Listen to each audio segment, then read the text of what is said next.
വേദന സംഹാരി, pain killer. ദൈവമേ, അതെനിക്ക് വേണ്ട. ഞാൻ വേദന സഹിച്ചോളാം സർ. ഇതുപോലത്തെ ആളാണോ നിങ്ങൾ? ഞാൻ doctor Muhammad Unais, general and laparoscopic സർജനാണ്. കൃത്യമായിട്ടുള്ള കാലയളവിലും കൃത്യമായിട്ടുള്ള ഡോസേജോടും കൂടി ഡോക്ടറുടെ നിർദ്ദേശപ്രകാരം നിങ്ങളുടെ ബുദ്ധിമുട്ടുകൾ പറഞ്ഞുകൊണ്ട് എടുക്കുന്ന വേദന സംഹാരികൾ ഒരിക്കലും നിങ്ങളുടെ ശരീരത്തിന് ഹാനികരമാവില്ല.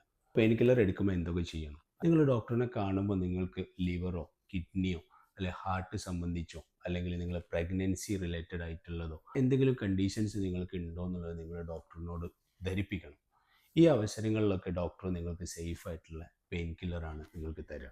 ഇതുപോലെ മാർഗനിർദ്ദേശങ്ങൾ പ്രകാരം പെയിൻ കില്ലർ നിങ്ങൾ എടുക്കുകയാണെന്നുണ്ടെങ്കിൽ ഒരിക്കലും നിങ്ങൾ ഭയപ്പെടേണ്ടതില്ല. പെയിൻ കില്ലർ നിങ്ങളുടെ ശരീരത്തിനെ നശിപ്പിക്കും. എങ്ങനെ?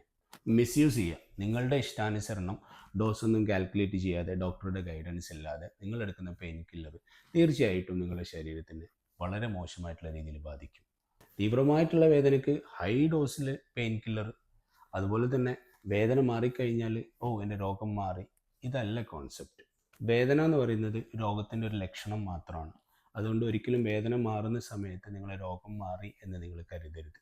സർജറി ആവശ്യമായിട്ട് വരുന്ന അപ്പൻഡിസൈറ്റിസ്, പിത്തസഞ്ചിയിലെ കല്ല്, ഹെർണിയ പോലത്തെ അവസ്ഥകളിൽ നിങ്ങൾക്ക് വേദന മാറുമ്പോൾ നിങ്ങളെ രോഗം മാറി എന്ന് പറയുന്ന സമയങ്ങളിൽ അത് നിങ്ങളെ ഭവിഷ്യത്തുകളെ കൂട്ടുകയാണ് ചെയ്യുക. അനാവശ്യമായിട്ട് പെയിൻ കില്ലർ എടുക്കുന്ന സമയങ്ങളിൽ ഈ രോഗാവസ്ഥയെ അത് മാസ്ക് ചെയ്യുകയും ആ രോഗം മൂർച്ഛിക്കുന്നത് നിങ്ങൾ അറിയാതെ വരികയും ചെയ്യും. സോ ഡോക്ടർ നിങ്ങൾക്ക് നിർദ്ദേശിക്കുന്ന പെയിൻ കില്ലർ നിങ്ങൾക്ക് തീർച്ചയായിട്ടും എടുക്കാം. കാര്യം ഡോക്ടർ നിങ്ങളെ അറിഞ്ഞുകൊണ്ടാണ് തരുന്നത്. വിശ്വാസം, അതാണ് എല്ലാം. Okay, thank you.